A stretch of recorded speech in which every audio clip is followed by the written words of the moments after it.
Good evening, नमस्ते, सत श्री अकाल दोस्तों आज की वीडियो में मैं एक्सप्लेन करने वाली हूँ एक रियल इंसिडेंट बेस्ड स्टोरी को जिसका नाम है डेडमेड, जो कि हाल में ही रिलीज हुई है। तो इस मूवी की शुरुआत में हमें एक घर दिखाया जाता है जिसके अंदर से एक आदमी जमीन पर रेंगता हुआ बाहर आता है और उसके हाथ में एक लेटर भी हम देख पाते हैं। उसके जो हाथ पैर थे वो दोनों बंधे हुए थे, जिसकी वजह से वह ना तो चल पा रहा था और ना तो ठीक से खड़ा हो पा रहा था।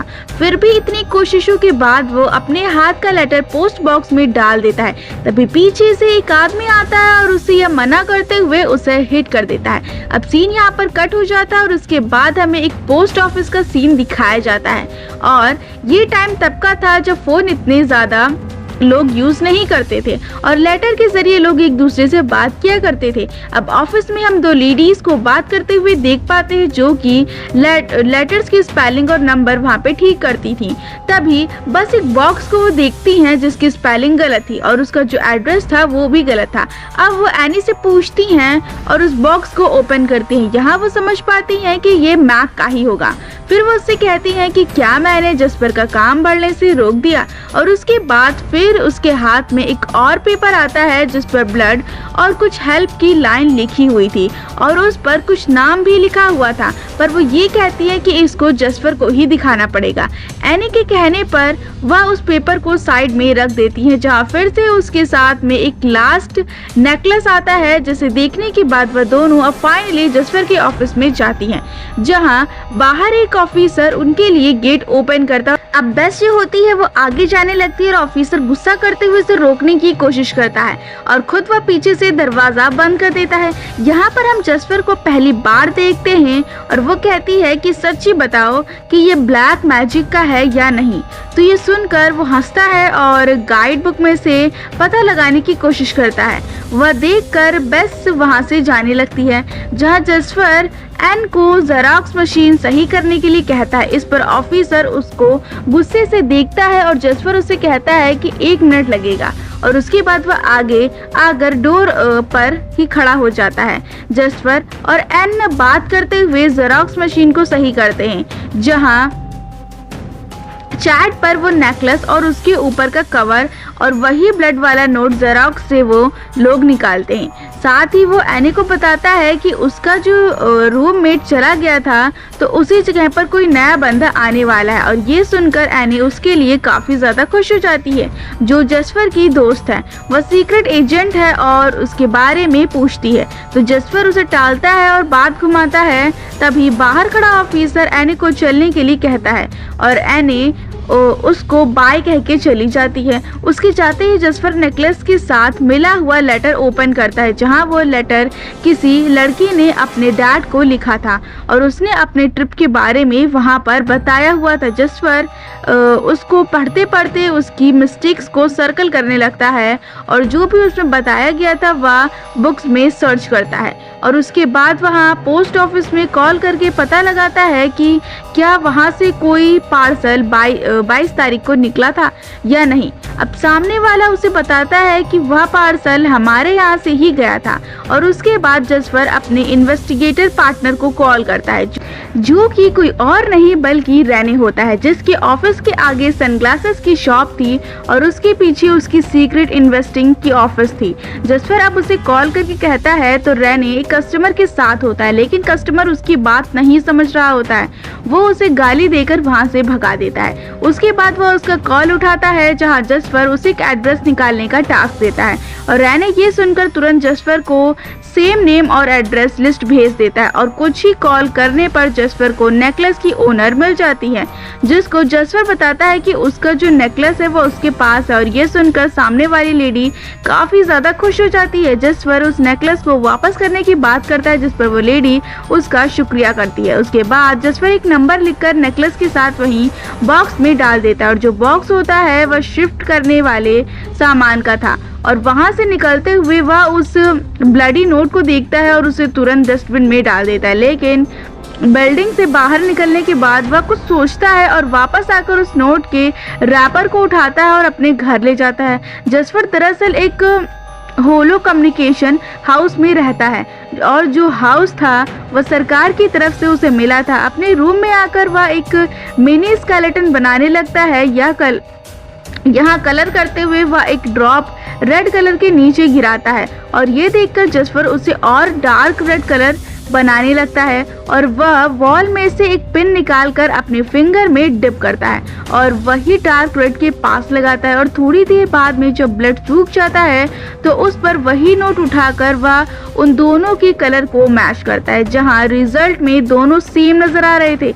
रात में जस्पर शावर लेकर अपने हेयर को सही करता है और तभी उसके साइड में एक ओल्ड मैन आता है और उसे हाई करता है। जस्पर उससे पूछता है कि क्या तुम्हें कोई रूम मिला, पर वो ओल्ड मैन उसे मना कर देता है। ये सुनकर जस्पर उसे लेकर अपने रूम में आ जाता है, जहां वो ओल्ड मैन उसकी रूम को देखकर काफी खुश था, क्योंकि दरअसल उस आदमी को बिजनेस में काफी ज्यादा लॉस हुआ था। उसके बाद वह आदमी उसे थैंक्स कहता है और वह दोनों सोने के लिए चले जाते हैं। अगले सुबह जस्पर वही नोट लेकर अपने ऑफिस में निकल जाता है। जब वह डोर ओपन करता है तो उसे पता चलता है कि डोर की चाबी ही गायब है। अब जस्पर ऑफिस की कीज से डोर ओपन करता है, जहां वो ऑफिसर्स को लॉक चेंज करने की बात करता है। ऑफिस में आकर जस्पर नोट पर लिखे हुए एड्रेस को देखता है और कुछ ना समझ पाने पर वह रेने को कॉल करता है। जस्पर उस नोट पर लिखे हुए उस ओल्ड एड्रेस के बारे में बताता है, पर वह जो बंदा था वह उसे नंबर लिखने के लिए कहता है। जस्पर उस नंबर को लिखने लगता है, तभी एक आदमी वहां पर आता है।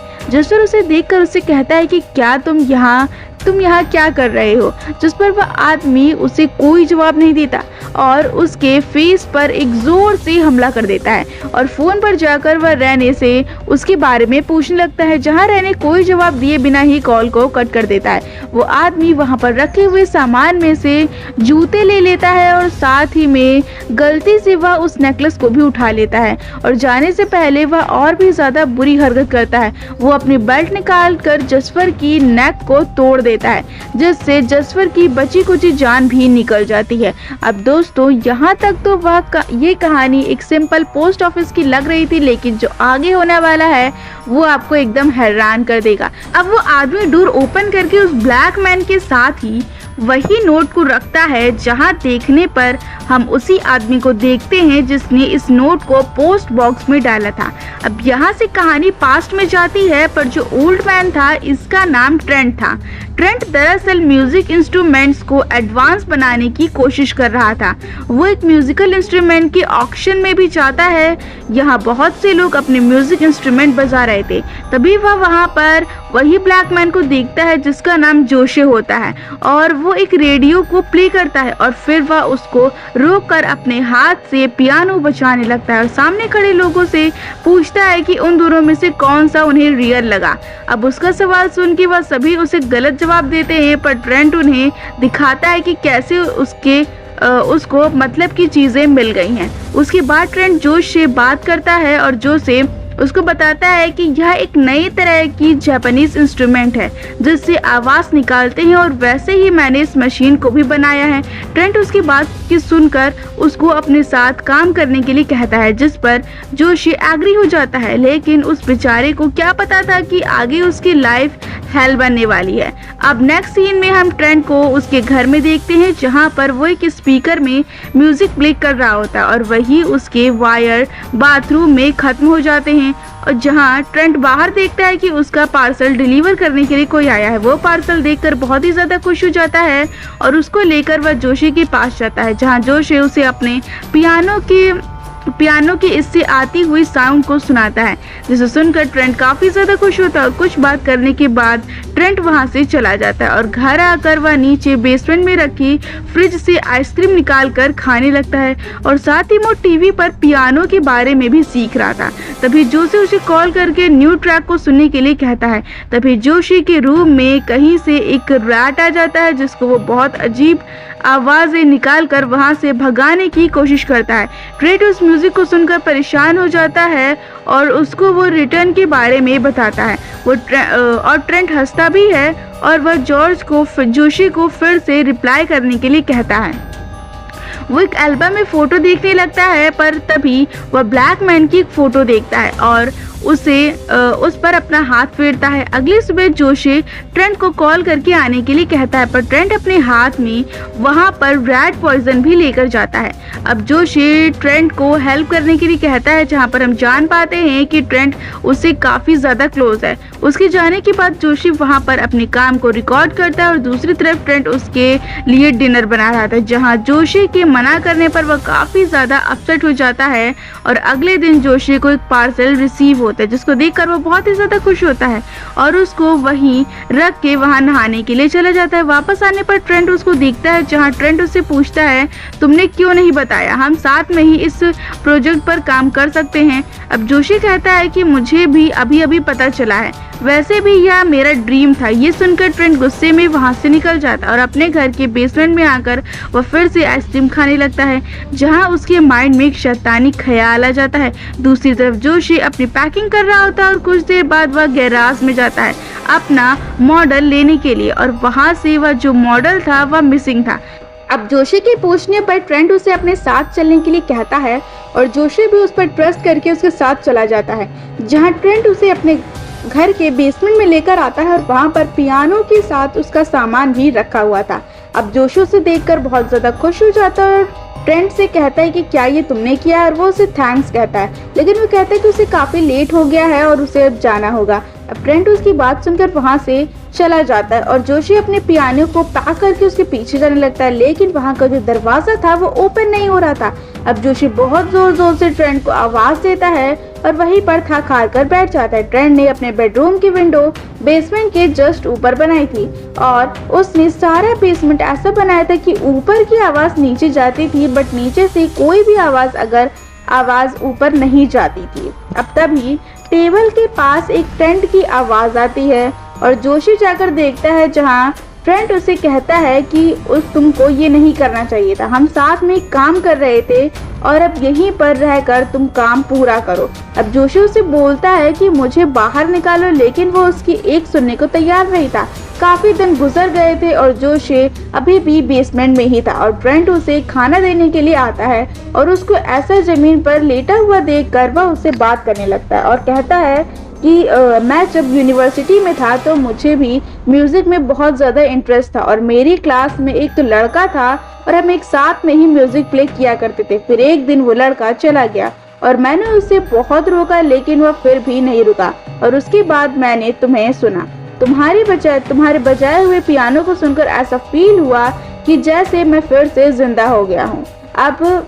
अब तुम्हारी बारी है, तो तुम उठो और अपना काम फिर से स्टार्ट करो। जोशी वहीं पर लेटा होता है और थोड़ी देर बाद ट्रेंट को कुछ आवाज आती है, जहां देखने पर जोशी अब फिर से काम करने लग गया था। ट्रेंट ये देखकर बहुत ही ज्यादा खुश होता है, लेकिन जोशी का कुछ और ही प्लान था।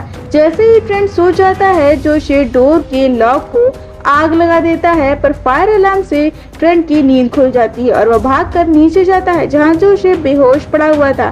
पर वहीं दूसरी तरफ बेसमेंट में आग लग गई थी। अब ट्रेंट ने जोशी को अपने बाथरूम में लॉक कर दिया था। वो सामने पड़े स्पीकर से ट्रेंट से कहता है कि तुमने मुझे डिसअपॉइंट किया है, पर अब तुमको वहीं पर रहना होगा जब तक मैं बेसमेंट सही नहीं कर देता। उसके बाद वह बेसमेंट में जाता है और वो उसे सही करने लगता है और जोशी रोज उसके जाते ही अपने आप को छुड़ाने की कोशिश करता था। अब ट्रेंट के आते ही एक म्यूजिक बजने लगता है, जिससे जोशी अटेंशन में हो जाता है और वैसे ही बैठ जाता है जैसे कुछ हुआ ही ना हो। अब एक दिन ट्रेंट सब कुछ लेने के लिए बाहर जाता है, तो जोशी अपनी पूरी ताकत लगाकर अपने आप को छुड़ाने की कोशिश करता है, पर तभी उसकी जो जंजीर है वो टूट जाती है और वह वहां से आजाद हो जाता है और रेंगते हुए बाथरूम से बाहर आ जाता है। यहाँ का एक पेन और टिश्यू पर वो कुछ लिखता है और उसके बाद जब ट्रेंट वहां पर आता है तो उसके सर पर उसे मार कर बेहोश कर देता है और वापस से उसे बाथरूम में ले जाकर बांध देता है। और उसने उसके हाथ को ग्लू से चिपका दिया था और उसके बाद वह पोस्ट ऑफिस को ओपन कर रहा है, लेकिन वो जो पोस्ट बॉक्स था वह बिल्कुल भी ओपन नहीं हो रहा था। वो अंदर जाता है कुछ सामान लेने के लिए, लेकिन तभी पोस्टमैन वहां पर आता है और सारे पोस्ट को अपने साथ ले जाता है।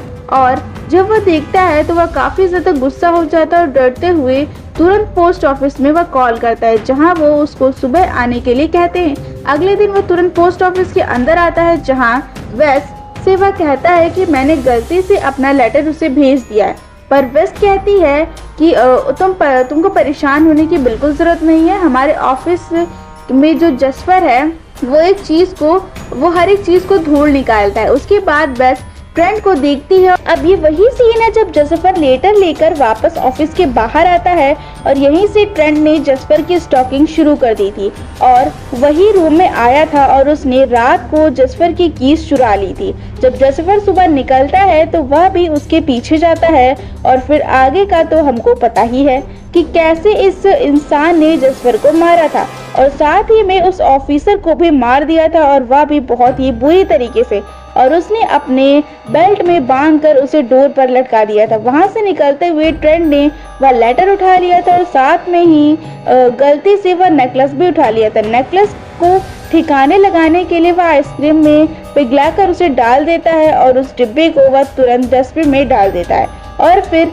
जोशी को आकर वह नोट दिखाता है और कहता है कि तुमको नहीं पता कि मैंने यह लाने के लिए क्या क्या किया है, और उसके बाद थिनर लगाकर वह जोशी के हाथ पर डाल देता है जिससे कि उससे बहुत ही ज़्यादा तकलीफ होती। यही पोस्ट ऑफिस में एन और बेस जस्पर की मौत से बहुत ही ज़्यादा दुखी थी। अब यहाँ पे हम देखते हैं कि ट्रेड के बैक में जख्म थे जो कि ऑफिसर रेन ने ही दिया था क्योंकि उसने उसके बैक पर ड्रिल मशीन घुसा दी थी। अब जो रेन है वो एक नंबर पर कॉल करता है और रियल कातिल को ढूंढना चाहता था। अब ट्रेड की तबीयत ठीक नहीं थी जिसकी वजह से वह जोशी को खाना नहीं दे पा रहा था। अब रेन जेनिफर की ऑफिस में कॉल करता है जहाँ वेस और एन जेनिफर के ऑफिस से निकल ही रही होती हैं। कॉल की आवाज़ सुनकर वो भागकर आ जाती हैं और रेने एन से बात करने लगता है। वो उसको बताता है कि वहाँ पर कोई और भी था और जिसकी आवाज़ सुनकर रेने उससे सारे एड्रेस निकालने के लिए कहता है। जोशी की हालत अब इतनी ख़राब हो गई थी कि वह मरने ही वाला होता है। अब एन को रेने ने बताया था कि जो भी किलर था उसे जोशी को भी किसी नाम से बुलाया था, यानी कि वह पहले से उसे जानता था कि वो कौन है। अब जो एन और बेस है वो जस्पर के होटल आते हैं और होटल वाले उसे नाम बताने के लिए मना कर देते हैं। फिर से इस केस को रीओपन करने के लिए कहा जाता है। अब एन और बेस रेने के दिए हुए एड्रेस पर जाती हैं और दूसरी तरफ ट्रेंट ने बेसमेंट को साफ कर दिया था, पर पियानो को भी उसने काफ़ी अच्छी तरीके से रख दिया था और अब जोशी के कहने के मुताबिक वह उसके लिए चिकन बनाने लगता है। यहाँ एन सब घर में जाती है और पता लगाने का ट्राई करते, लेकिन उसे वहाँ पर जोशी के मरने का कोई भी सबूत नहीं मिलता। तभी अचानक डोर नॉक होता है और ट्रेंट एन को वहां देखकर काफी ज्यादा डर जाता है और फिर कुछ सोचकर उसे अंदर से कहता है और कार में बैठी बेस उसे अंदर जाने से मना करती है। एन अंदर जाकर देखती है जहां रेडियो में जोशी का बनाया हुआ म्यूजिक चल रहा होता है और ट्रेंट डरते हुए भागकर नीचे तुरंत बेसमेंट में जाता है और टेबल पर रखे हुए हैमर को उठा लाता है। एन वहीं पर बैठी थी जहां उसके हाथ से पेन नीचे गिर जाता है, जिसे उठाने के लिए वह नीचे झुकती है और जिसको वहां पर नेकलेस का नंबर टैग मिलता है और वह समझ जाती है और वहां से भागने का ट्राई करती है जहां डोर लॉक था और कहीं भागकर वह नहीं जा सकती थी। वो वहां से भागती है और अब जोशी के रूम में आ जाती है और उसे देखकर जल्दी से वह उसकी हेल्प करती है, पर बाहर तुरंत ट्रेंट भी आ गया था। एंड हम देखते हैं जो कि जोशी होता है वो वहां से बाहर जाने लगता है, लेकिन वहां से जाने से पहले वह जोशी जो है वो स्पीकर में ट्रेंट को सॉरी कहता है और उसके बाद वह तुरंत वहां से चला जाता है।